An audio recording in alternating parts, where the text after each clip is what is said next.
stone setting. So what I'm going to do is I'm going to set that stone in that bezel. So what you have to do is you have to have a burr bit that's exactly the same width as the stone. So I'm measuring it. It's a 5mm stone, and there is a 5mm burr.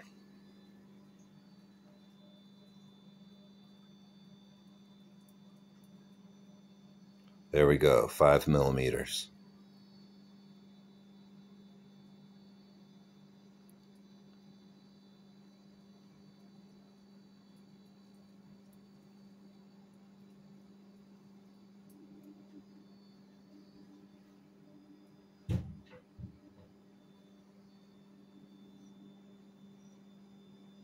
Got your wax.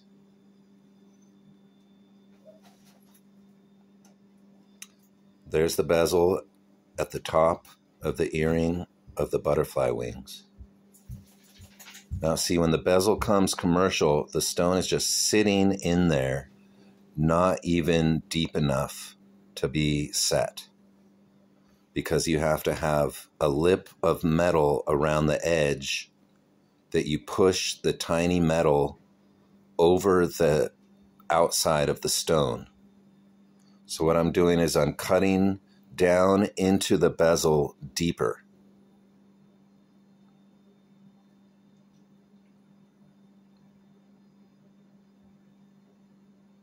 See all the silver on my finger.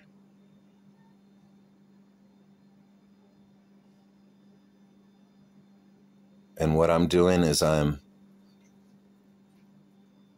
cutting into the bezel with the burr from one side and then the other side so that that stone is even. Because if you cut into that bezel, if you do that burr bit at an angle at all, that stone will be set crooked. So what I'm doing is I'm finding the right depth. It's not deep enough. Checking it. Not deep enough.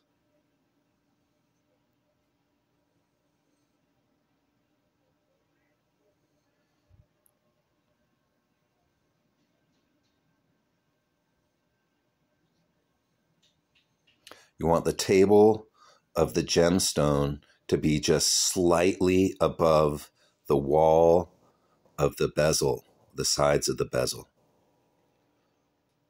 You can see right there. See how the bezel, see how the silver surrounding the gem is slightly above the girdle of the stone. The girdle is the outside facet. Stone gets, when you're cutting them exact measurements, the stone will kind of want to set itself. So I have a holes in the back of that earring so that you can push the stone out. Also, you need to be able to clean it. So what I'm doing now is I'm doing this angle facet like a 1/2 millimeter around the outside of the bezel at about 45 degrees, maybe a little less than 45 degrees. And so that the metal pushes down with leverage towards the stone. That bezel wall, commercially, when it comes in before you work on it, is kind of thick.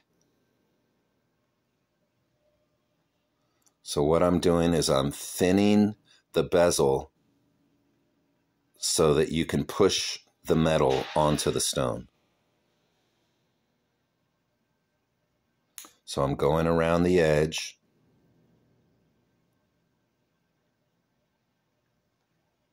All right, see that facet around the top?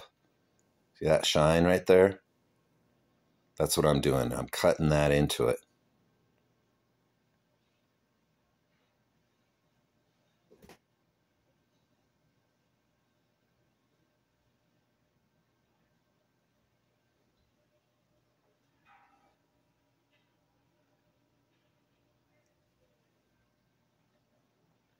Cutting a nice angle on that that silver.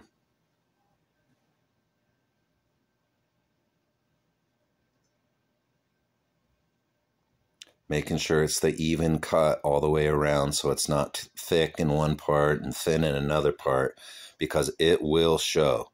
So now you can see that cut around the top? Okay, so now that we have that angle on the top outside of the bezel, you can see that facet, that shiny facet that I just cut with the file. Now I'm going to see how the stone sits again. Now what happens here is that it's ever so slightly tilted.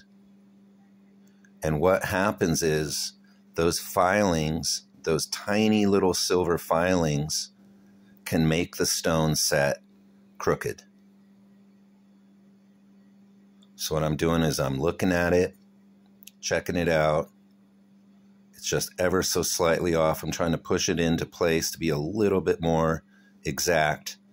And now I'm going to pop the stone out from the back and clean the stone a little better, because a tiny piece of dirt or a tiny piece of silver dust will make that stone sit off. Clean the stone a little bit with my hand there, and now it's looking good. I have a visor on with strong magnification.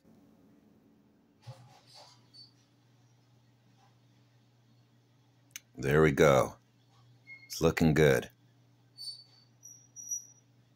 You can see the stone is deeper set in the setting than it was. It was ever so slightly tilted downward. So now I'm going to cut it perfectly straight.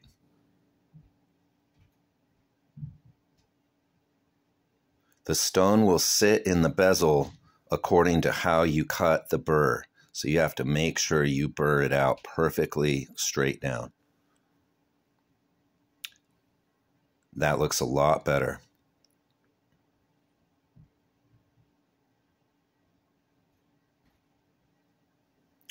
All right, so now we're ready to push the metal onto the stone from the outside in. That's a bezel pusher jewelry tool.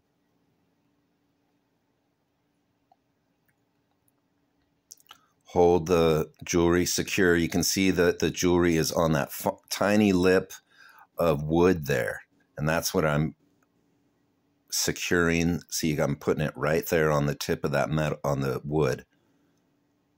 And now I'm pushing the bezel in 4 places. So you go top, bottom, left, right to make sure that you set the stone straight.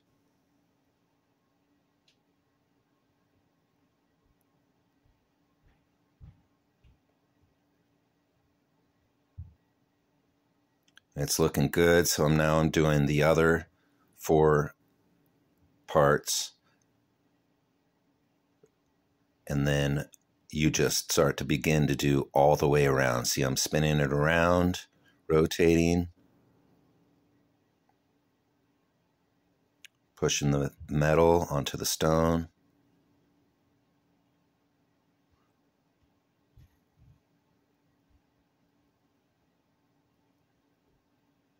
And then the final bezel push around the stone, you can see here the stone is tight. None of those facets are moving. It is in there.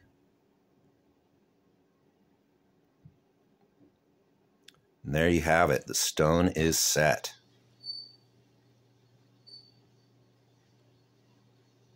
So what's up is that the stone is, the bezel around the stone is kind of rough from all the work that you just did. So now I'm going to get the rubber polish wheel with abrasive inside the rubber. So those rubber wheels are actually like 1500 grit sandpaper, maybe a little bit higher than 1500 grit.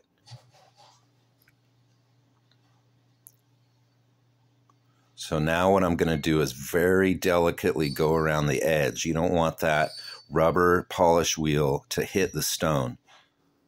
You wouldn't worry about if it was a diamond or a sapphire or a ruby, but anything below that, it can actually dull the facets on the gemstone. So you got to be very careful with this part. And there is stone safe wheels, but I don't know if this one is, and it's just good protocol to just be careful anyways, and just make sure you're only touching that wheel on the metal around the gemstone.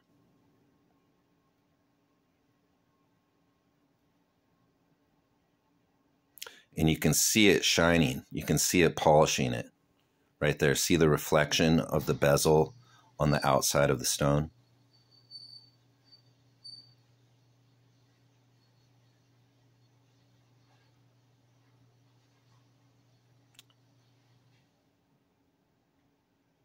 Checking to see if the stone's in there still.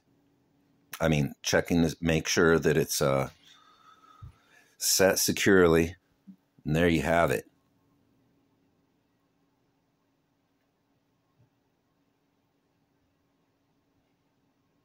Beautiful. And so that's just the step after the stone setting. You still have to polish everything and clean up everything. See, I'm going to show you that the stone is secure. See the facets? They're not moving at all. It is set. And there you have it.